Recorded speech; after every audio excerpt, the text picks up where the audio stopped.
The NBA tips off today. In fact, in just a little over an hour. Larry, I don't know if you're watching your TV. NBA, Inside the NBA on TNT is on right now. That means NBA's back. Larry, you and I are talking Warriors more specifically. Hoops is here, baby. I'm stoked. I know Krueg is stoked. Let's get into it. It's the Krueg Show and the Golden Days. Here we go. That is it for us today, and we will leave you with a... I can't do it. No. We'll do it live. Fuck it. Do it live. And things suck. Woo! Let's go. In a minute, I'ma need a sentimental man or woman to pump me up. Come on and break me off. Cause I get what I want and I like what I see. If you got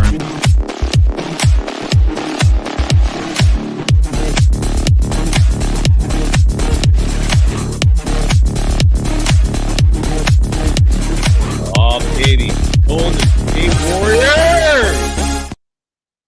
He is Larry Krueger. Congratulations, brother, on 50,000 subs, my man. And you're still going. You can follow Larry Krueger on all social media platforms at SportsLarryK. It's super easy. Follow me on Threads and Instagram at DogWild, over on Twitter at Surf Journalist. Larry, you've got sponsors, folks who are lucky to be associated with your program. Give them love. Who's paying your bills, sir? Well, I mean, thanks to Pig and a Pickle, the title sponsor of the Krueg Show, great barbecue restaurant in Northern California. They're in Emeryville. They're in Corte Madera. They're open 7 days a week, so you can go any day you want. It's from 11 a.m. They open till 8 p.m. They got great food. The brisket is amazing. The brisket chili is unique and fantastic. I'm a big fan of Pig and a Pickle, so thanks to them. I'm also brought to you by Sharp Corners Sports Cards and Collectibles. They're at 205 Cypress Avenue in Pacific Grove on the Monterey Peninsula. My good friend Anthony Catania is a big fan of the show. He's at 831-521-5264. And last but certainly not least, we're also sponsored by Better, the official daily fantasy sponsor of the Krueg Show. You can use Better to make daily fantasy lineups and win real money. Download the app below. Make sure you use the promo code Niners to get your first deposit matched up to $200. And don't forget, we're also brought to you by BetUS. Head over to betus.com today and use the promo code YouTube150, and you'll get 150% sign-up bonus on your first deposit, 125% sign-up bonus on your next two deposits, up to $2,000. Again, sign up at betus.com and use the code YouTube150 to claim that offer. We've got other sponsors as well, but those are the ones we'll mention right here. And thanks to everybody that's helped the Krueg Show get to 50,000 subs last night. Today, as up to the minute, we're sitting at 50,042 subs. Well, my little operation here, Larry, we're creeping on 3,000. Awesome, man. Awesome. You can get there. You're going to get there, man. You're going to get to 50,000. Here's the good news for my show. I achieved 14K with the last show I did in about 3 years. We're at 3,000 almost in 3 months. So I'm encouraged, man. And thank you to everyone subscribing to both of our shows. Thank you for the support. We don't exist without you. So thank you. And I got to give some love real fast to my sponsor, my official sponsor on the gambling theme. And that's BetOnline. Basketball fans, it's that time of year again. The NBA is back. From opening tip-off to buzzer beaters, BetOnline has you covered with the best odds, biggest promotions, and live in-game betting. That's a great feature on all your favorite teams. This season, every game matters. BetOnline has every stat, matchup breakdown, and live odds to bet on during the game. And it's not just the NBA. BetOnline has odds on everything from football, Major League Baseball playoffs. We're talking Dodgers, Yankees, World Series. NHL also drops the puck today. And if you want to bet on the election, you could do that too with political props. Head to the website today to get in on the action with America's most trusted site for online wagering. BetOnline, the game starts here. Larry, I've been saying, oh man, I got this glare issue. Sorry about that. I've been saying, Larry, for about a week now, the preseason has meant something to me. I don't know about you, but what I've taken away from the preseason is the Warriors have the deepest team in the NBA. I say that with conviction. Does that translate to a championship? Probably not. Who knows? But they tip off tomorrow in Portland. Your thoughts on the depth of this team and your official preview, your opening preview take on the Golden State Warriors? Well, I mean, it's going to be they are very deep. But it's the NBA. So, it's like depth is like I don't want to say it doesn't matter at all, but what really matters is how good are your stars? How good are your best players? But I'd rather have depth than a lack of depth. I think depth is a good thing. I think it can definitely lift you up in the regular season. I just don't know what it's going to do for them, long term. And ultimately, what it really does is it creates. I don't know. I think it can create some division because you don't have. I mean, when you come out of a timeout, one of the things if you want to go back to the Spurs and their dynasty with Duncan and Ginobili and Parker and those guys, when they called a timeout and they came out of the huddle, they knew what their first option was. They knew what their second option was. They knew what their third option was. There was a pecking order. Mm-mm. When you have 13 guys that all could be playing, and outside of the top 3 or 4, player 4 is the same as player 13. You have depth, but you also may have an awful lot of unhappiness because there's going to be guys that don't get any time. I'll give you an example on this team. On this team, I really like, they've added some new players. I really like that kid, the shooter that they got, Lindy Waters the third. Oh, same. Waters the third. He's not in the rotation, and he's not going to play. He's going to sit. That is correct. That's just kind of one of those things where it's like they're deeper, and it should help them in some ways, but I think it's going to lead to a lot of why didn't this guy play? Why are you going with that guy? I will say this: I'm really happy that they moved on from Klay Thompson because, enough kowtowing to his massive ego. Yeah, it is big. My God, Klay Thompson was an egoless player when he first came into the league, and his ego has run amok. So good riddance. He's one of my favorite guys. I can't believe I would ever say good riddance to somebody I was beloved as Klay, but the narcissism and the in love with himself thing that he had going on was just so weird. And it was just it's such a life creation. That's not who he was when he left Wazoo. That's not who he was. He's changed. That people say, hey man, you know what I love about this guy? He's never changed. You can't say that about Klay Thompson. Klay Thompson has changed. He has changed. He's not the same guy. He now is a guy who, has major problems handling the twilight of his career. So good. I'm glad he's gone because he needed to be escorted out of the room because they were never going to do it. He needed to read the writing on the wall and did and left. So that was smart. But they still are a donut team with not enough in the middle. They're still not nearly good enough. The other teams in the West have skill and size. I love the Buddy Hield pickup. I think that's a tremendous pickup. Agreed. I really love, I love that pickup. I think he's going to be tremendous. But this team is still a donut team. They need to trade Wiggins. Wiggins is blocked. They didn't get a deal done for Kuminga. What the fuck? How do you not get a deal done for Kuminga? Seriously, what are you doing, Mike Dunleavy? Well, the Kuminga thing, Larry, I'll if you don't mind me jumping in here. You can't get close on a negotiation. Either you want this guy or you don't want this guy. They are the king of, you know what? You're not going to date anybody else, but you know what? I'm only going to take you out like once a month. But let me ask you this: once a month, but you go on another date with anybody else, and that's it. You are not going to date anybody else. But you know what? I think I'd maybe take you to a movie. How about like right around Thanksgiving? Maybe we'll go to a movie. That's the Warriors. That is the Warriors with Kuminga. They can't decide if they love him or hate him. They can't decide if they want to pay him or play him. It's gotten frustrating to watch. And when you say they, you really mean Kerr. Right? I think that's the more specific individual who's struggling with Kerr, Dunleavy, Joe's kids, whatever. I think they like Kuminga. I don't. It wouldn't surprise me if some report came out that said there is there have been reports. Then sign him.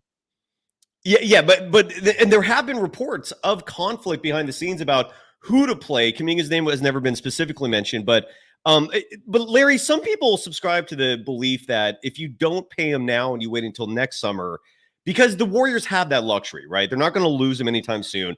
That you're incentivizing Kuminga to earn that max extension that he wants. That by dangling the carrot in front of him, you're going to get a year of Kuminga where he's extra motivated, more incentivized. Do you subscribe to that logic, or do you think it would have been better to pay him now? Well, here's the one thing. I will defer to them on this front. I think they should have locked him up because I think he's clearly their best young player. But they know him. I don't know him. I just know the player. Yeah. They actually know the ethic. They actually know the guy. They actually know what the money will do to his work ethic, what paying him actually means, what not paying him actually will result in, you know what I mean? So I'll defer to them on that. I guess they must know that he's going to tank it if they paid him big money. So they're going to keep dangling the carrot, but Jesus, I mean, you don't want to play this guy, but you want a king's ransom in return if you traded him. But you know what I mean? It's like, but then you don't want to pay him. You don't want to pay him a king's ransom, but you want a king's ransom if you trade him. I mean, it's just to say that they're all over the map when it comes to Kuminga, I think doesn't even speak to it. That's fair. No, that's very fair. And again, Kuminga is not eligible anymore. The deadline passed for him to sign the extension. We're going to wait until next offseason where worst comes to worst, he'll be a restricted free agent. I guarantee another organization would offer him a max immediately if he was unrestricted. I don't know if they want to play games with the Warriors in a restricted manner. What were your thoughts, by the way, on Moses Moody since we last hosted a show together every Tuesday, 3 p.m. is tentatively what we're aiming for each Tuesday. Larry Krueger and yours truly covering Warriors. But what I thought it was great news. Moses Moody, even if he gets screwed over a little bit with minutes, at least now he's got the commitment from the Warriors that they value him at least enough to pay him. What were your thoughts on Moses Moody getting the extension? Well, good for him. Good for him. Now, don't forget that you know what you're paying him and why you extended him this year when it comes down to minutes. I mean, this is the frustrating part about watching the Warriors the last couple of years. You needed an explanation. Everything required an explanation. It's still like Moses Moody's clearly better than Klay Thompson. Oh, yeah, but see, Klay is a narcissist with a massive ego, and we can't possibly sit him down. Where Moses is kind of a chill young guy who's kind of really respectful. He's a rule follower, and he'll just fall in line and just kind of defer, and he'll be a good soldier no matter what we do to him. So we'll just continue to abuse Moses Moody because he can take it. I mean, that really? That's where the Warriors have been this last year. Moses Moody, it's negligence on the Warriors' part that Moody has had as little role as he's had. They didn't want him on draft day. They wanted Chris Duarte. Right. He fell in their lap. They've acted like they really don't want him the entire time. And now he just continues to improve. And it's like, oh, shit, now he's one of our best players. Now, fuck, we better extend him because now he's one of our best players. And, it's like he's become one of their best players despite all of their plans. Yeah. No, you're absolutely right. And Moody has said it best when asked, how does it feel to be a stay ready player with no defined role? It sucks. Yeah. And he literally, that was the answer to that question. That's not him. Well, that's the first I've ever heard him actually say that. I think part of the reason that he gets no time is because he's made it too easy on them. I mean, talk about a guy that needs to walk into the buffet room and turn over the table. It's Moses fucking Moody. Well, you It's know like, what's crazy, dude, Larry? I He came did in the that league last. at 19. I'm now 22. Will you guys stop wasting my career and play me? I'm better than the guys that you're playing. Play me. You know what? He did that. It's funny. I was talking about that this morning with our mutual buddy Damon Bruce about how everyone forgets when Kuminga, through his proxy, his agent, complained that he wasn't getting minutes and that he wasn't playing. Moses Moody did the exact same thing at the exact same time, and no one cared. No one cared. But he did for a moment complain, and it is. But I hear what you're saying, man. Maybe it wasn't loud enough. Maybe communication wasn't relayed. Again, maybe the Warriors just didn't care. But he's definitely earned it in the preseason, being the team's leading scorer. The season starts tomorrow. The Warriors are in Portland. This question was posed this morning, and I'll bring it up to you. I don't know how Golden Days somehow keeps doing double headers on Tuesday. It just works out that way. So, Larry, thank you for joining me this afternoon on the program. We're doing a dual stream here. And the question was posed, what is your closing lineup? Like, who do you want to see on the Warriors finish games? Is it a fluid thing where it's like, depends on the opponent? Is there a set five in your eyes, Larry, that you see as being the definitive closers for this team? I guess what I'm asking is, who are the five best players of the Warriors in your eyes that should be finishing every game? Well, okay. And it wouldn't be the same guys every game. And this is going to be part of the challenge for Kerr is like, can you recognize who should be playing at the end? But going into the year, I want my five smartest players to play. So who are my five smartest players? Steph Curry, Draymond Green. No doubt. Nobody's going to question that. Podziemski, number 3. He's going to play. Who else is a really smart player? Makes a lot of good decisions. Slow-mo. Slow-mo's going to play. And probably that 5th guy could be the wild card. Probably. But you don't like slow-mo. Now he's in your final 5? As far as because he's smart. Yeah, I mean, and he's won me over a little bit this preseason. He's got a little bit more game.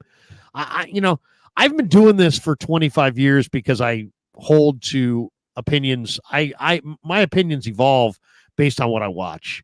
I just don't like Kyle Anderson. I don't like Kyle Anderson's game. His game is ugly. There's a reason that I don't have season tickets to the downtown Y, because those guys' basketball is ugly. And there's a reason I don't like Kyle Anderson. His game is ugly. He runs slow. He can't jump. His shot is one of the ugliest I've ever seen. He's an effective player, but he's not a fun player to watch. I like a show. I like a good show. Give me Zach LaVine. Give me Aaron Gordon. Give me guys who put on a show. I don't want a Kyle Anderson. I'm gonna pay $1,000 to sit courtside to see that guy. Give me a break. I want to see fucking athletes. I want to see an above the rim game. I don't want to see some guy at the Y. But he's effective. So I would say Anderson, Curry, Green, Podziemski, and I don't know, maybe Wiggins, I guess. So Kuminga's not finishing games for you, or Moody.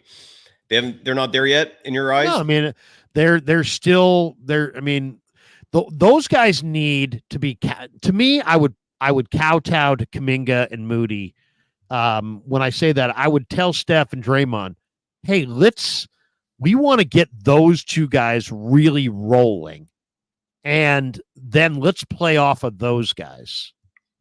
And I think what the Warriors have done instead is they were drafted those guys. They were 19-year-old lottery picks, and you're not going to kowtow to a 19-year-old. So so they basically just said, hey, rookies, figure it out. Here are our stars. You guys figure it out.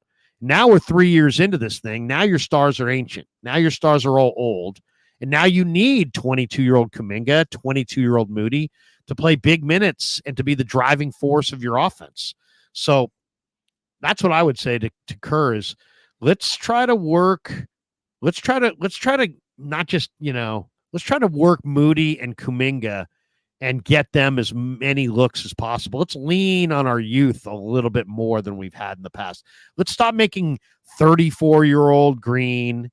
Let's stop making 36-year-old Curry the they've got to be everything. Let's take the load off of them a little bit and let the 22-year-olds kind of, the same way at the end there, Duncan and Parker and Ginobili did less as Kawhi did more. Right. Same thing here. I mean, yes. Let's see those guys do less as Trace Jackson Davis and Pods and Moody and Kuminga do more. Makes sense to me. Just to add to that, Larry, I agree with your premise of closing a game with your 5 smartest players, but I will say this: if that's the closing 5 for the Warriors, I don't think they're doing shit this year. I don't think that they're a legitimate contender. I think if the Warriors have a shot at making some real noise, meaning getting into the playoffs, winning a round or two, Kuminga and Moody, and maybe even Wiggins.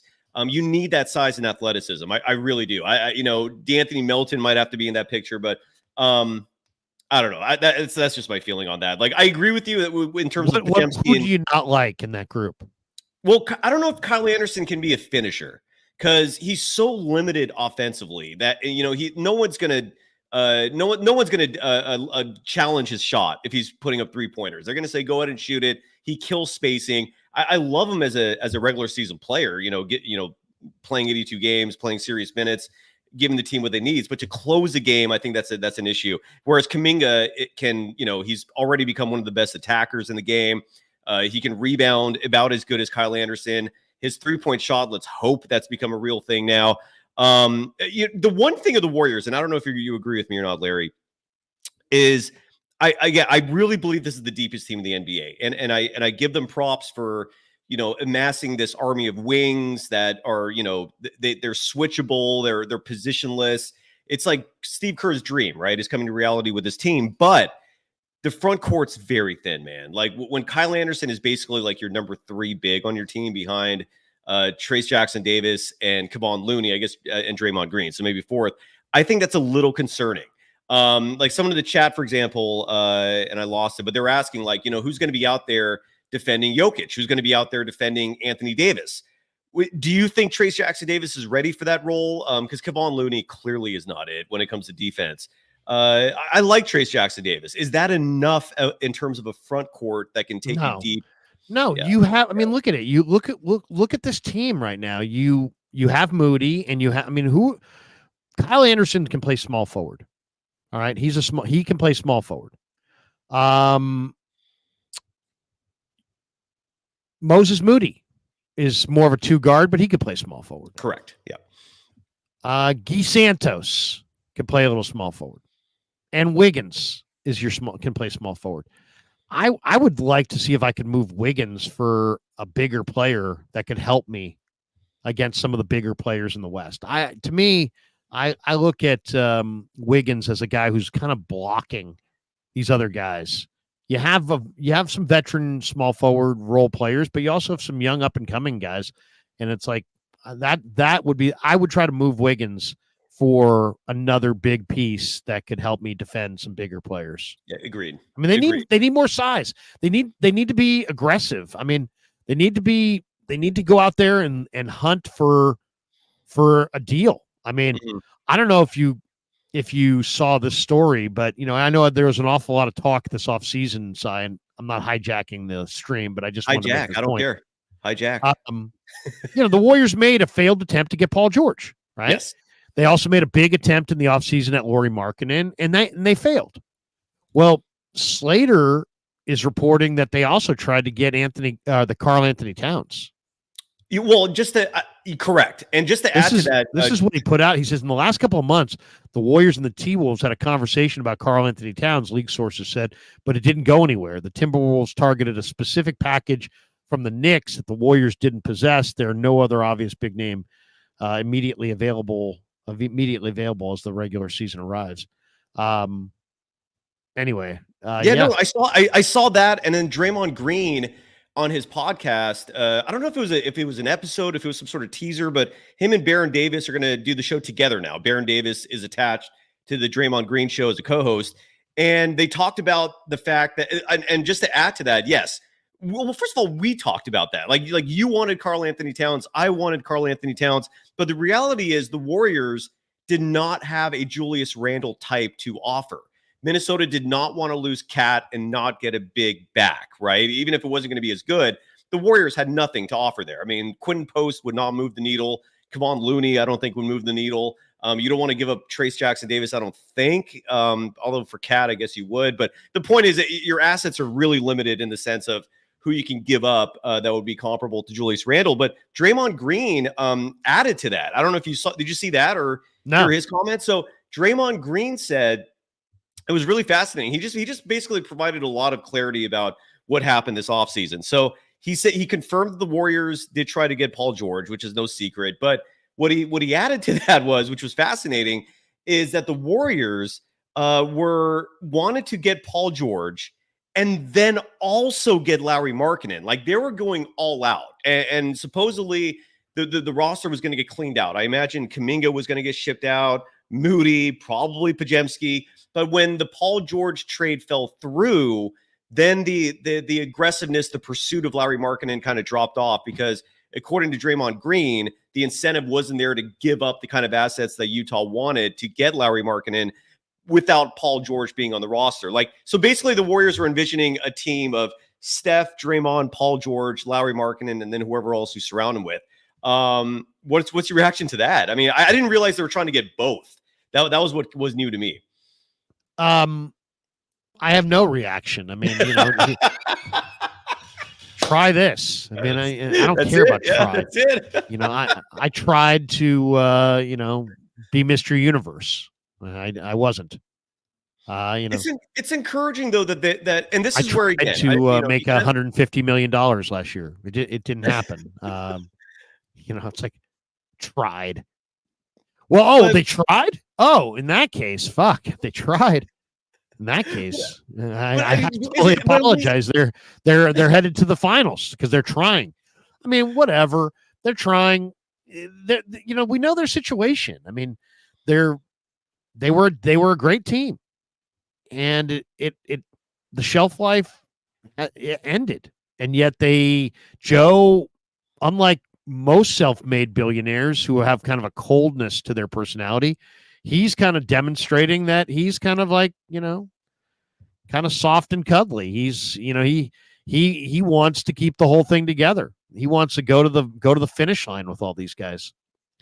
Well, guess what? You pay them more and more and more and more, and eventually you're going to pay them way, way, way more than they're worth, and that's going to hurt you. And I don't, so unless, I mean, I get the Warriors have spent the last 4 or 5 years trying to accumulate all these assets that they could turn into whatever, and they haven't turned it into anything.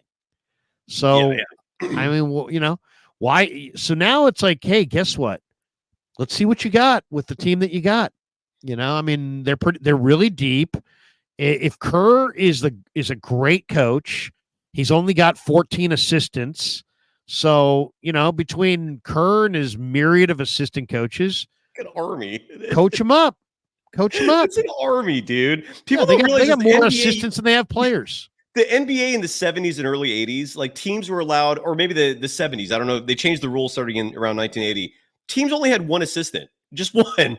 And then they allowed a second one. And then now there's like you said, there's like 14 of them, dude. It's so crazy. But look, it's Joe's money. If he wants to spend money on 14 assistants, more power to you. But let me ask you this. I know you ridiculed Joe for trying and failing, but there are a lot of owners out there who don't even try. And Joe tried. I don't ridicule him for trying and failing. I ridicule him for saying idiocy like we're not going to take a step back. Oh, okay. He said he's full bluster. He said that. He said we're not going to take a step back. We will win. We will lose to the Kings in the play-in game. That's the facts. That's what happened. The we will win. Where's the we will win? You will not win. You are not. I mean, come on. If he could turn around and transition from one dynasty to another, then I'd be like, oh yeah, this guy, Joe Lacob, wow. But he hasn't. What special thing? When he told everybody he was light years ahead of everybody else. So when you say shit like that, guess what? People hold you to it. And when you boast like that, they're going to challenge you. They're going to step up on you. And what do you got? You lost to the Kings in the play-in tournament. Now you got 36-year-old Steph, 34-year-old Draymond, and a bunch of role players. And what are you doing? I mean, what exactly would you say you do here? I mean, their over under is 43.5 wins. Yeah, that's low. They're going to hit the over, but I'm confident now. I wasn't confident before. I'm confident now they're going to hit that over. What do you think? I'm looking at it right now, actually. When we talked about this like 2 months ago, before we had any clue of what this roster would look like, the 6 preseason games I thought were huge in terms of providing a picture. Before, I was thinking under easy. Now, with the depth that this team has, I do think they're going to hit the over. I think 43.5. Like they'll be a 40. They could be a 50-win team, and I wouldn't be surprised. What do you think? Over, under? What are your thoughts? I like them under. Last year they opened at 48.5 wins. They won 46. Correct. This year the over under is 43.5, and I think they're going to win like 38. Oh, 38. That would be an awful season, Larry, if that comes into fruition. That's 38. Look at that take from Larry Krueger. I love it. I mean, let's look at it. Let's look at it for what it is. Steph Curry is going to get worse. Draymond Green is going to get worse. Yeah, that's true. They're not young. They're not going to get better. They're getting worse. So you don't think Kuminga will progress and those Moody are their two best players? Their two best players are getting worse. Yeah, that's true. That is true. You know, so and then having all this depth will help you through the regular season a little bit. But you know what? I look at this team and I think Curry's going to miss time with injury. Green's going to miss time with injury and suspension. Looney's going to miss time with injury. Melton's going to miss time with injury. Payton's going to miss time with injury. Wiggins is going to miss time.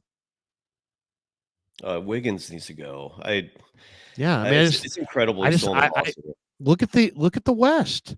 They had a great preseason, but don't delude yourself into thinking this is a very, very dangerous thing to get into. That's true. No, you're right. I hear you, man. I hear you. Has told me for years NBA preseason means nothing. I said, Tommy, you don't watch it? I don't watch it. This is the voice of the Warriors. I don't watch the preseason. Why? Because it doesn't mean anything. Well, Tolbert's wrong a lot too. And here's the thing, though: 6-0 in the preseason. That means that you've got depth and that you were trying hard. All right. Yeah, but guess what? Everybody else is going to flip a switch and get to another level in the regular season.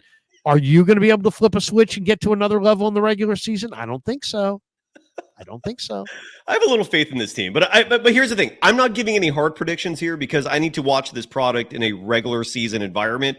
So I'm not sitting here disagreeing with you, but I'm a little more. I mean, you either believe or don't believe the preseason means anything. Like if you believe, I'll give you an example. I think Sacramento is going to win more games than the Warriors. And the Warriors went 6-0 in the preseason. Oh, yeah, and the Kings went 0-5. I don't think that was a good sign for the Kings, though, man. I don't it's think not a good sign for the Kings. No, but I still think the Kings are going to be better than the Warriors. I'm starting to wonder if that's the case. I'm optimistic, man. I hope I'm not being delusional in saying that, but I'm a little. Sabonis, Murray, DeRozan, Fox with Herter, Monk, Lyles, on the bench. I mean, they're good. It's not bad. It's not bad. I hear you. I know. I totally get it. You know, in the chat, Damian LaRoche wrote this comment, which stuck out to me, and he's a Golden Dazer. I can't thank you enough for subscribing. It's only $2.99 a month. He wrote, he actually added some money here. Hope Wiggins for hold Wiggins for his contract in the hopes that the Bucks suck. And he brings that up. Stop that. No. Let me finish because Giannis Antetokounmpo. I don't know if you heard this, Larry. He came out this week or a few days ago, whatever it was. He did, and he said that this could be the end. That the team as constructed could fail, and that if it does, this could be the end, and that there could be a trade come in. Like he was spelling it out that the ride could be over. And then the question then becomes: is Giannis someone who's loyal to his team, or is he more loyal to winning? And if he's loyal to winning, the Warriors have some hope, baby. That is my fantasy. That they're going to take Wiggins for no. Giannis? You'd have to give up. No, you'd have to give up Kuminga and a whole bunch of stuff. But Yeah. that I mean, you'd be giving up Giannis. everybody. The Giannis in a Warriors jersey, there's a tinge of reality there. I don't know. Is it fool's gold, Larry? Well, I think it is. Okay. I think it is. I think Giannis is going nowhere. But I mean, if you want to hope, why not? I mean, I wouldn't mind Bobby Portis in that deal as well. You wanna make a big deal? I'll take Bobby Portis and Giannis. But come on, man. I mean, you can hope. I mean, I understand what he's saying. I'm not making fun of the guy in the chat because I think he's got a reasonable thought. I think the thought is reasonable because guys do, guys stop getting along with coaches. Coaches stop getting along with players. Teammates have problems. You know what I mean? So yeah, there might be guys that will be available in a trade in the next couple months that today you don't view as being available at all. That will be available. And maybe that might be Golden State's plan for the year is, hey, you know what? Let's play this thing out and let's see if we can stay in the deal flow. And maybe if we, keep all these assets in the middle of the year, somebody will take all these assets for one great player. Maybe that's their plan. Bloomer Wave Vibes is pleading for Larry for you to answer this question. That if the Warriors do make another big move or a big move, does that change your over/under prediction? Of course. Okay. Of course. Yeah, I don't know. Yeah, I don't know. If they get Giannis, I still think they're going to win 38. I mean, come on. If they get Giannis, yeah, I mean, but that's like saying, whatever. I mean, I don't want to go analogies. I'm going to pull up PMG the Western. says go get Grady Dick. Dude, he's Grady Dick, man. Grady Dick can play, man. He could play. Yeah, I mean, you and I both love Dick. There's no doubt about that. Now, can Dick be on the Warriors? That's a whole other discussion. Here's the Western Conference, Larry. I'll show this to you and to the audience because this is who the Warriors are up against. Of all these teams, we're talking New Orleans, the Dallas Mavericks, Nuggets, Warriors, Rockets, who I think are going to be damn good this year. Clippers, who, before we continue on with this real fast, Larry, how insane is it to you, by the way, that we all know about the disastrous LA Clippers Thunder trade where the Clippers got Paul George, the Thunder got Shai Gilgeous-Alexander and a buttload of picks. That includes a pick swap in next year's draft. How insane is it to you, Larry, that the OKC Thunder very realistically could get Cooper Flagg next year on top of this team they already have? That's wild to me. They have who's number one? They have the right to swap with who? With the Thunder. Who does? The Clippers. And the Clippers could be a very bad team this year, man. I mean, they could be bottom of the barrel, dude, in the West. So the Thunder could get their pick. Weren't they like the 4 seed last year? Didn't they win 50-something games last year? They did. They won, I believe, 51. But they lost Paul George. They're relying on Harden, who's 35 and fat. Kawhi's out, and Kawhi Leonard played, I think, 71. Kawhi, not Kawhi. Kawhi, sorry. He played 71 games last year, I believe, and who knows if he plays at all this year. So they could surprise people, but the expectation is the Clippers will be a bust. So I guess my point is, going back to this list, that was my own diversion there. So the Grizzlies, the Jazz, the Thunder, the Spurs, the Kings, the Blazers, the Suns, the T-Wolves, the Lakers. This West is deep, man. And I actually, as I'm saying this out loud, I'm starting to think under again. I'm not going there, but is this why you feel like the Warriors are screwed? Just looking at this Western Conference? I mean, they were in the play-in last year, yeah, right? And they were the 10th seed in the play-in, were they not? Correct. They were the 9th seed to finish the year. Yeah, they weren't. They went 46 and 36. Correct. Now the teams that finished beneath them are the Rockets, very talented, getting better. The Memphis Grizzlies. A lot of people think Memphis Grizzlies are going to be a lot better this year. Wild card, huge wild card. Yeah. Yeah. So those teams were beneath them. And San Antonio is another one who could take a leap this year as well. Yeah. You don't think so? No, they're going to make a leap, but I mean, I've heard people suggest lofty things for the Spurs. I don't know if I see that, but they're good. They're getting better, I should say. Yeah. Yeah. So you got 3 teams behind you in the Rockets. I don't know how you feel about the Blazers and Jazz, but I mean, the Rockets, Grizzlies, and Spurs are definitely, the arrow is pointing. I mean, look at it this way. I'll look at it this way. Do an exercise and go through every team in the West and just put the arrow up, down, or neutral. Mm-hmm. And I would say that there's the arrow up on at least 3 of the 5 teams that finish beneath them, and maybe 4 of the 5 teams that finish beneath them have the arrow up. And so Grizzlies, arrow I up. think, yeah. Rockets. You don't think the Rockets are going to get better? All that young talent I do. They're an arrow. Sorry, the screen here. Let me zoom it out a little bit. This screen can't show anything. I'm sure the YouTube audience. You just said are getting better. Yeah. Well, yeah. No, so let's go through this. So Pelicans are a weird one because they don't really have like an established center on the team, but they're deep. But they're way better than the Warriors. They destroyed the Warriors late in the year. They have tons of talent. The Warriors don't have a Trey Murphy. They don't have a Zion. They don't have a Zion. But they do have a Trey. I mean, Kuminga and Moody are in that level. I hear what you're saying. Trey Murphy?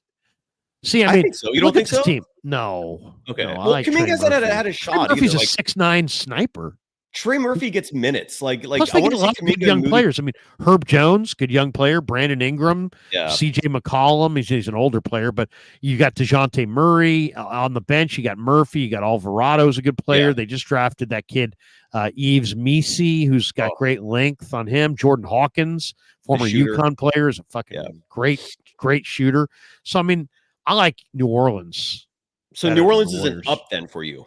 Yeah, I like New Orleans. All right, so Dallas Mavericks is like a sideways arrow, up arrow, down arrow.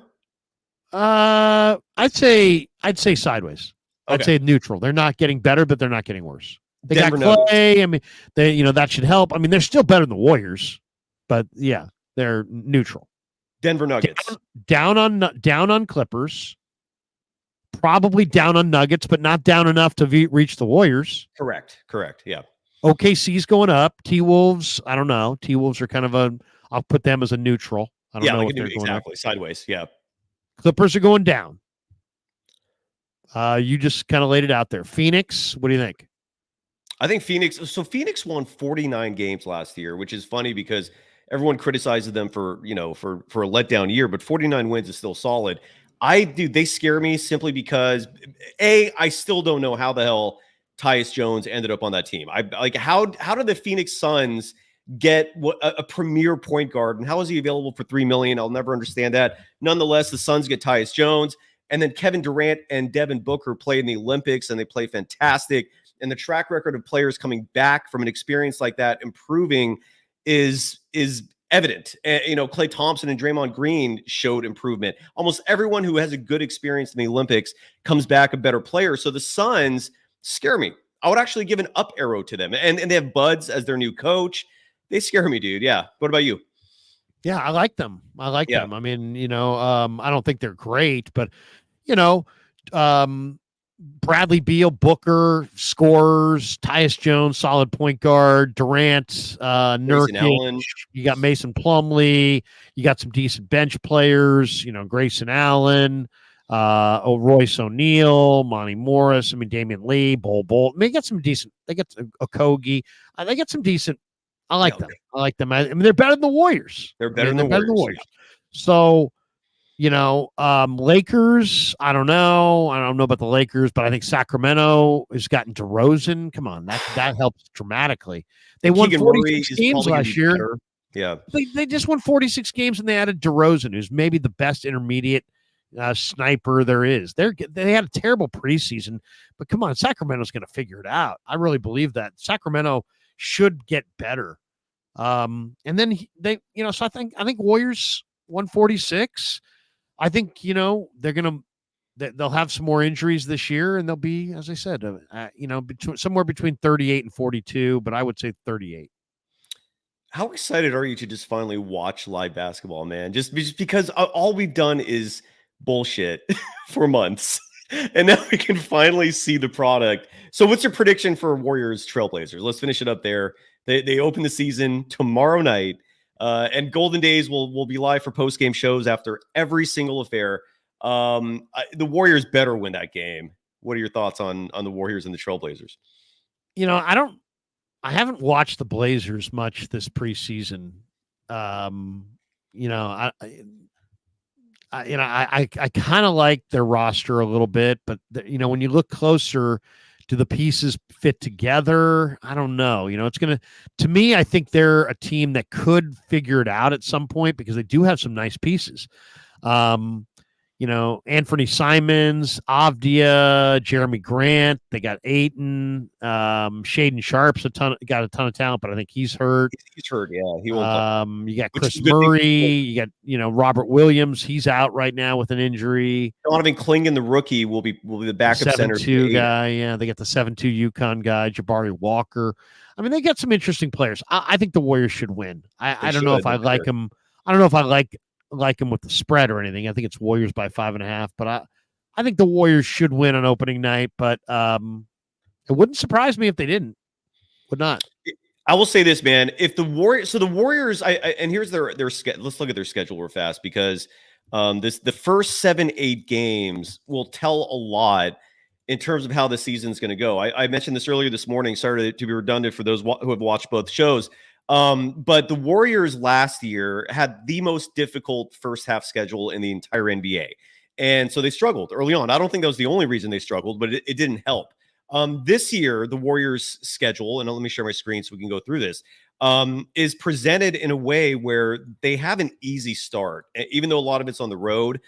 So their first game, obviously tomorrow at Portland, then they're at Utah, home against the Clippers, 2 games back-to-back at home against the Pelicans. Side note, I like that format because if you're going to have a back-to-back, why not have it against the same team so there's no advantages or disadvantages? Then they're at Houston, at Washington. So there's 1, 2, 3, 4, 5, 6, 7. What I'm trying to say here is if the Warriors don't start the season like 5-2, there should be some concern because most of these games, Portland, Utah, Clippers, Houston, Washington, you win those games. You better get a split against the Pelicans. I think there's a little panic button scenario if the Warriors start the season, let's say 2-5 or 3-4. What are your thoughts on that? You think they're gonna? You think there is panic?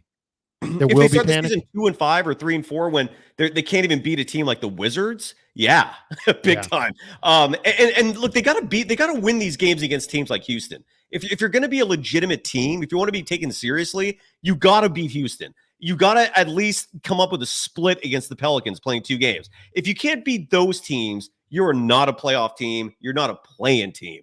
That's my thought on that. I don't know. What do you think?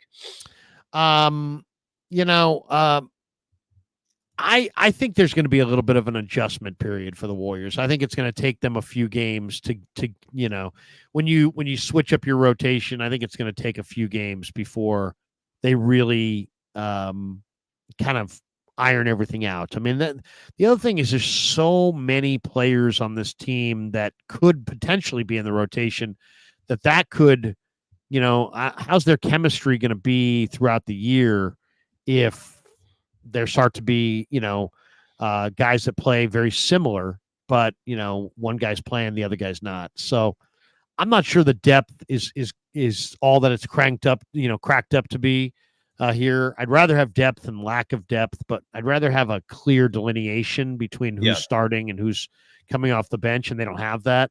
So, I don't think it's going to be a great. I don't think it's going to be a great year. I think it's going to be. I think they'll start well. My guess is they're going to start off well. I don't think that's. If you said to me, what do you predict? Let's predict this like a horse race. I think they're going to start well because they do have depth and they are pretty well coached.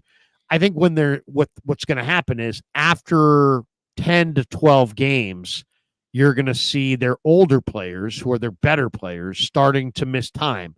And when their older and better players start to miss time, they'll lose games. Yeah.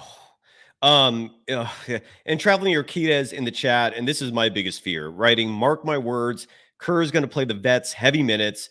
This team will fizzle. And look, if we end up in a scenario where Kerr is forcing Wiggins out there, Kerr is forcing Looney out there, Kerr is forcing GP2 out there, while Moody's riding the bench, while Kuminga's riding the bench, they're in trouble. That I wholeheartedly agree with. We shall see what happens. But the reason why I feel like these first 7 games are so important and why you got to come out of that with like a 5-2 record at least is because 2 reasons. One, the West is so damn deep. You can't throw away any games. You don't have the luxury of having nights off. Like, you got to win the games you're supposed to win. And secondly, the reason why I bring up those first 7 games is because take a look at who they play after those 7 games. Look at the schedule after that. They're at Boston, the reigning champions, all right? Probably going to get their ass kicked. Who knows, but probably. They're at Cleveland, 50-plus win team this year. They brought everyone back. At OKC, arguably the best team in the Western Conference. At home against Dallas to start the midseason tournament. Klay Thompson comes home. The Grizzlies. That's your next 5. And if the Warriors start the season off like 3-4, 2-5, they could easily fall to like 2-10. And a hole like that to start the year, I mean, forget it. It could be over like in a month. I don't want to jump ahead, but all I'm saying is those first 7 games are pivotal. They got to take care of business, man. I don't know. What do you think? Am I being too extreme? No, I don't think. I think the schedule gets tough. I think it's going to get tougher though as soon as Draymond or Steph have any kind of an injury and are out. I mean, you also, we haven't yet to mention we're, 50 minutes into this. Chris Paul is a really smart basketball player that played well at times for the Warriors last year, and he's no longer here. True. So, I mean, how are the Warriors going to play? How's their chemistry going to be?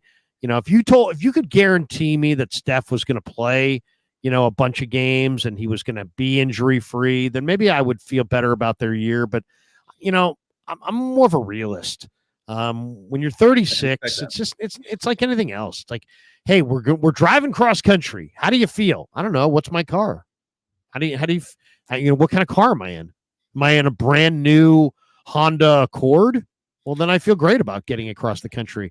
If I'm in a 65 Impala, I probably don't feel good about getting across country. Have you ever driven cross country, by the way? Look at this Antonio, the Niner. Larry hating on the Warriors, and when they play good, he's going to meat ride them. Your thoughts, Larry? Meat ride this. Antonio, it sounds like you do a lot of meat riding yourself. My God. You really rolled off your tongue pretty easily there, meat rider. Yeah. Yeah, that's me. I'm going to suck up to the Warriors. Well, you do like Dick, Larry. I do like Grady Dick. Grady Dick. I'm not hating on the Warriors. I'm just not a fucking suck up sycophant like you, Antonio. I'm just a realist. I know, Steph Curry is not Mickey Mouse, and this isn't fucking Disneyland. Guess what? In real life, Mickey Mouse gets old. All right. In real life, Donald Duck gets old. At Disneyland, they stay the same age forever. All right. But guess what? There's no reason. What? Give me a logical reason that Steph Curry is going to be healthier at 36 than he was last year. Tell me a reason that Draymond Green's going to play more minutes than last year. It makes no sense. They're the 2 best players on the team. The same way when your best players are getting better, you're getting better. When your best players are getting worse, you're getting worse. See what I'm saying? Here's what I'll say to that. With your best players are old, you're getting worse. They are. Here's what my response to the Stephen Curry thing is. I do think the Warriors with this current roster have prepared for that. Like, I think they can survive some non-Steph games if they give them breathers on back-to-backs, for example. Like, what do you think their record will be without Steph? I'm sorry? What will their record be this year without Steph? Well, if we won 82 games without Steph, I think they could be like a 35-win team. I really do. That's where the depth would kick in. If it's done for the year, you think they'd win 35? I do. That's where you're because if Steph goes out, D'Anthony Melton can play, dude. Like, he's a good player. Dude, D'Anthony Melton is going to be hurt. D'Anthony Melton's proven that. D'Anthony Melton's had lots of injuries, so no. I can't. I mean, but I can't project guys who have been hurt a ton to just suddenly be healthy just for no reason. I know what you're saying. Melton's a decent 2-way player, right? He plays a little defense. He's aggressive. He can do a lot of things. But didn't he have back problems? He missed over half of last year because of back injuries. Yes, and that's concerning. That is concerning. That is my biggest worry about him. Is it's like saying I'm driving across country. yeah, my car's got a bent frame, but I'm hoping I can get across country. It's got a bent frame. Have you ever driven cross country, Larry? I'm glad you brought that up again because I've done it twice. They're some of the fondest memories driven of my across life. Country. You never have? I have. Oh yeah. Where'd you go? Well, I mean, I didn't go. I mean, I shouldn't say it. I haven't driven all the way across country. I've done scouting trips where I've flew in and drove through whole regions of the country. So I've been through the entire Southwest. I've been through the entire Southeast. I've been through all of the upper Midwest. I've been through Canada. You know what I mean? So there's a few. I mean, obviously I've been up and down the West Coast, and all throughout the West. I guess the least amount of time that I've spent, because there's not a lot of football players in the Northeast. So I haven't done. I really haven't spent that much time. I mean, I've been to New York. I've been to Boston.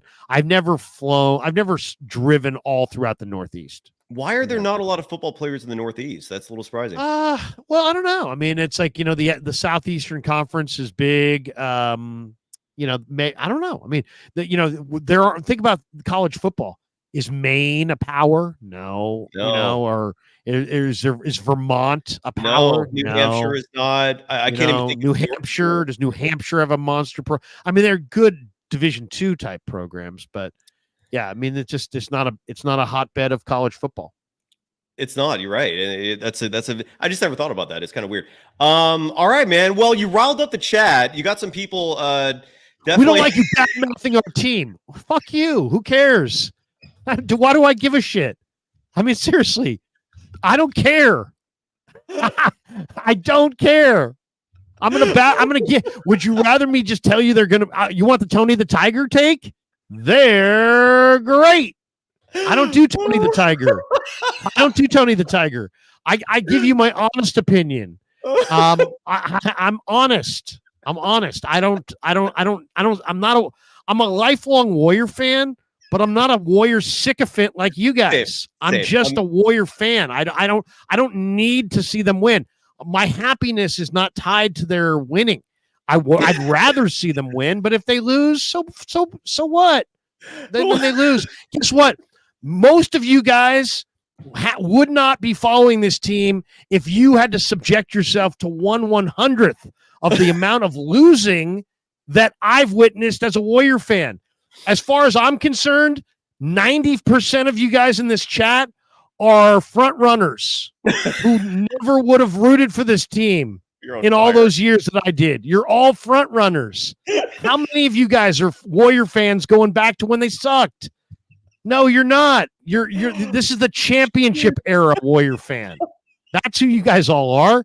Most of the people in this chat are 15 to 35, and you're Warrior championship era fans. You're not Warrior fans.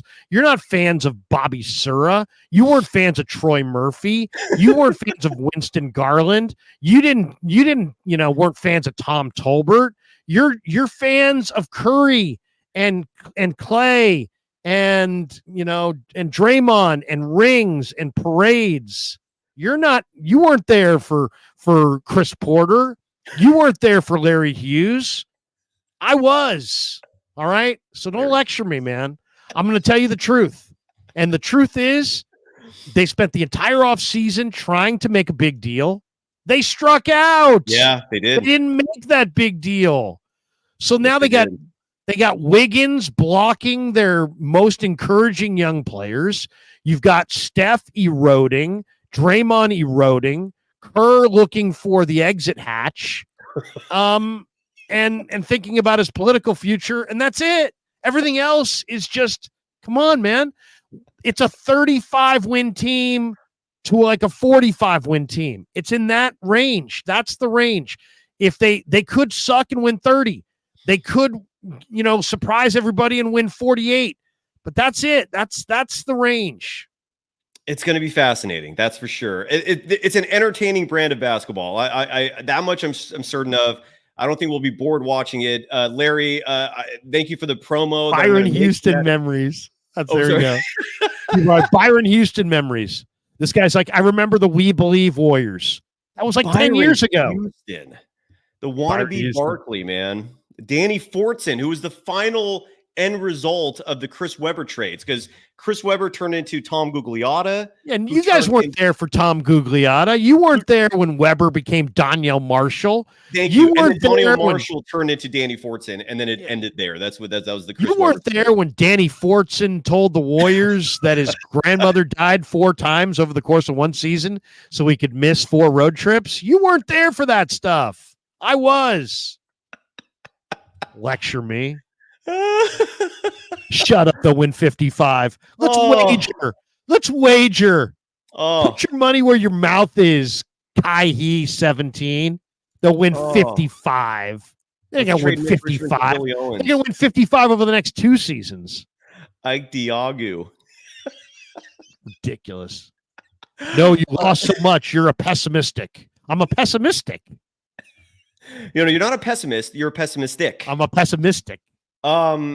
Let's end it on a. I am pessimistic. Why? Because they're not very good. Oh my God! Well, I do want to be good last year, and they didn't get any better. I mean, what are you watching? Are you guys that fucking clueless that you're going to watch a team go 6-0 in the preseason and fall for that shit? Come on. Oh, dude. We're going to look in a month at that 6-0 preseason and be like, dude, that was fucking fool's gold. Oh my God. Oh my God. That was someone mentioned Pete Franklin. I was going to say that what you just did. You guys are 60 plus. I'm 60 plus. I was born in 1970. Oh, someone accused you of being over 60? Yeah, no, you guys are 60 plus. LOL. No. Because we are in our 20s. We're not real fans. No, you're not real fans. You're championship. You're championship fans. You know when you're going to be a real fan in 20 years, when the Warriors have sucked for 20 years and you're still a fan. That's when you're going to be a real Warrior fan. That's when you're a real Warrior fan. I'm a real Warrior fan. I'm a Warrior fan since they won the championship. What? What? Stop. Please stop. Dan Coach Amelia says, I mean me, I'm 63. There you go. Dan Coach Amelia is 63. Wow. Oh my God. What do you think? What's your prediction? I mean, you're more tied to it, but I mean, here's the thing. The one thing about the difference between me and Cy will be more enthusiastic right now, but he will crush them bigger on the back end. Well, I'm going to crush them up front, and I'll be more understanding as they become ass. I'm going to be there. I will be. Kyle McKiernan says, Gary, when did you become an asshole? Larry. And I know the answer to this day. It's been in my back pocket for 10 years, and no one's asked me that, so I can use your response. Oh man, that's what you reminded me of. Someone said Pete Franklin. You reminded me of Gary Radunich right there. That was Dallas. No, Bravo. I'm a Warrior fan. I just this patting ourselves on the back. This delusion of our owner. This, all the nepotism of this organization, Kerr and his I don't know. It just seems like he's passionate about a lot of things that aren't basketball. I just want to see this team win some games, and I'd like to see them kind of turn the page and get on with it. Yeah, Instead, it's going to be like, no, we can't turn the page. We wanted to keep We wanted to keep Klay. I mean, thank God Klay left. Thank God. Because they wanted to keep him. They wanted to keep him. I mean, come on. And it's like, how did the Warriors get here? How did they get to a title? They drafted Steph. They drafted Klay. They drafted Draymond. They found a way to do it in the draft. They're not that team anymore. They're not doing it in the draft. Kyrie, you are a sad, sorry, lonely, despondent little old man. Yeah, thank you. I'm a happily married father of 4 that is doing quite well. Very well. So, 50,000 subs. Congratulations, brother. That's woo. All right. I wish I was lonely. Are you kidding me? I fucking yearn to be lonely. Wish I could chase some of these people out of my life, and then I could spend a little time enjoying myself. Instead, and I'm not. I'm 6'2", so fuck you, Larry. You've seen the movie Heat, right? With Al no, Pacino I did not Robert see De Niro. Heat. I missed Heat. Great movie. I was watching Savannah Smiles when Heat was coming out.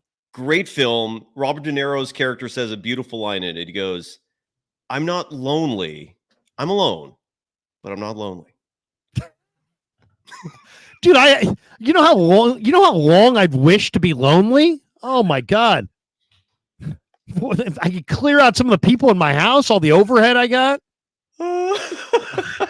I hear people say they're lonely. I say, hey man, don't knock it.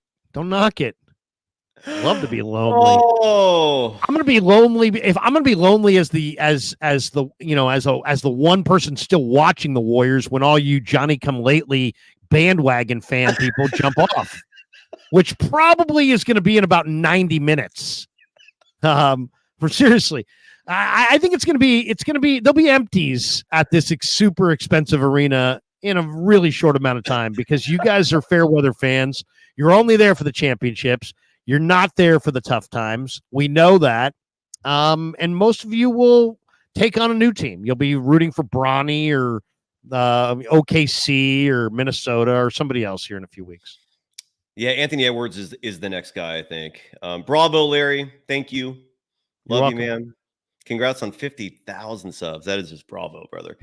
Any final thoughts? I feel like you got it out of you. Maybe. I don't know. Are you? No, I feel good. I feel good. It was catharsis. It was catharsis to talk down to these idiots and these sycophants and these non-Warrior fans. You're not a real Warrior fan if you're a Warrior fan just since they won titles. Okay, you're not a real Warrior fan. I won't even address you as a real Warrior fan. You're a title Warrior fan. You were there for the titles. And you'll be gone soon.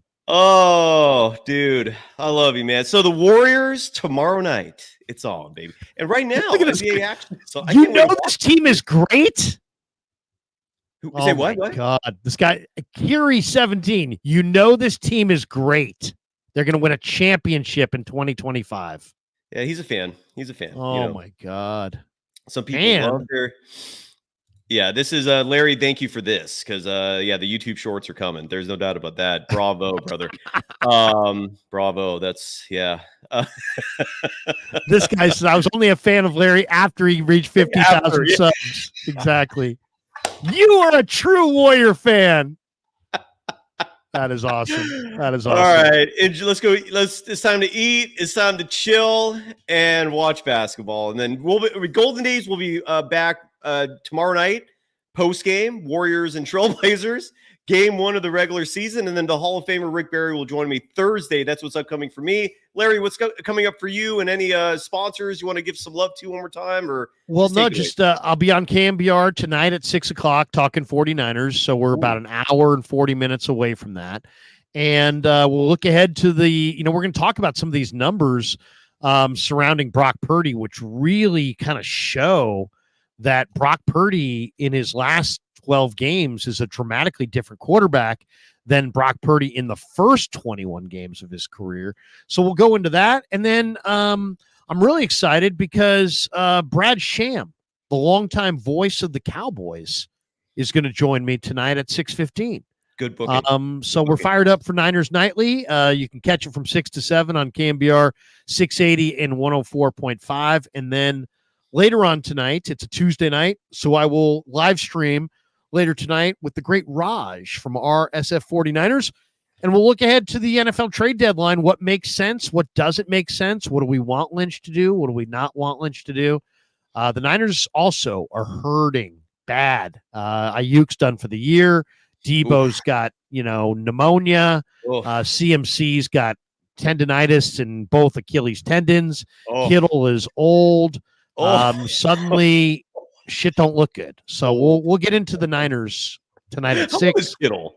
How old is he right now? He's 30, but in NFL years, 30 is old. 30, and he's played so many big games, dude. It's 30. You get old quick in the NFL. I mean, that's the thing. Old.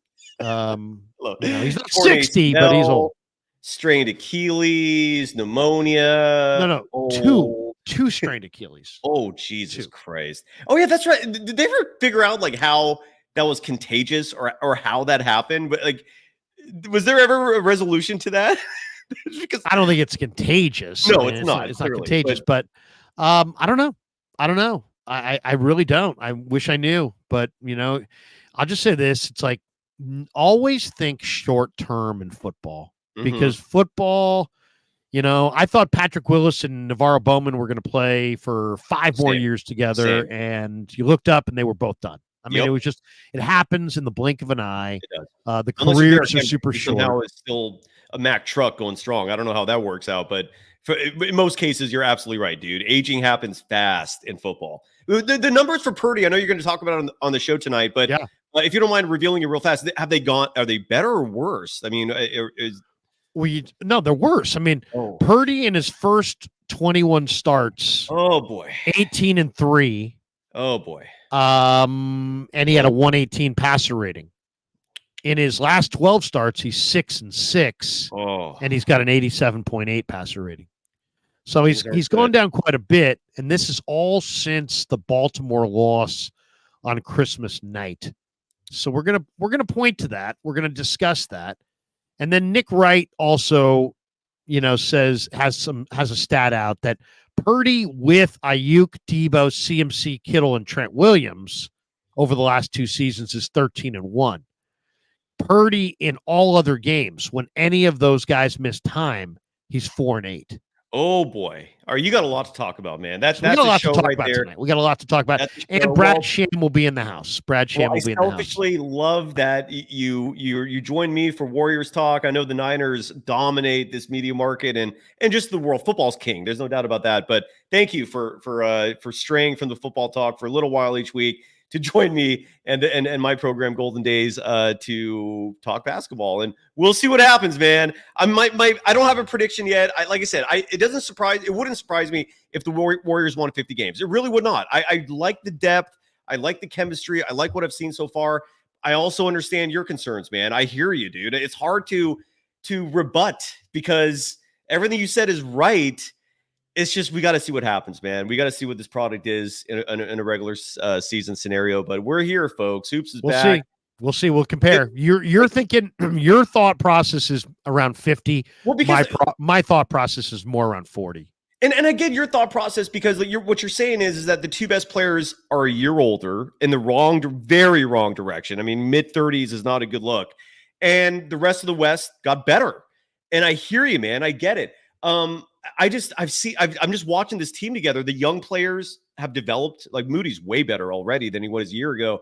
Kuminga, I saw enough. Like someone in the chat, for example, wrote real fast. I know, sorry, we're running late here. We got to go. But like Bruce Morrow wrote that Kuminga's defense does need work. His footwork and hips are off often. I don't agree with the often part of it. And this is where I keep repeating. There are 200 possessions in a game of basketball on average, 100 for each side. Don't pick out 2 or 3 plays and think that represents reality, man. The 2 or 3 possessions, fine. Kuminga has bad possessions defensively. The other 30, 40 possessions he's involved in, he's doing a great job, man. He's one of the team's best defenders. I'm not worried about Kuminga. It's some of the other pieces. The front court is what concerns me. But regardless, yeah, I feel good about this team, man. I don't know about a title. I don't know about a deep playoff run, but I'm feeling good about it, man. It's going to be a good product to watch, I think. But if what happens, if they're a 40-win team like what you said, I'm not surprised. And then you're going to hear me obviously be very unhappy, and we'll talk about that. But which is very enjoyable. Well, that was enjoyable, right? I love you, brother. All right, you got to run. I got to run. Everybody, enjoy the Warriors game tomorrow. This program, at least, will not be back until after the game. Join us for post-game for that. Follow Larry Krueger on social media at SportsLarryK to keep up on the action. Subscribe to the Krueg Show. Subscribe to Golden Days. Thank you, Larry. Thank you, everyone. Bye-bye.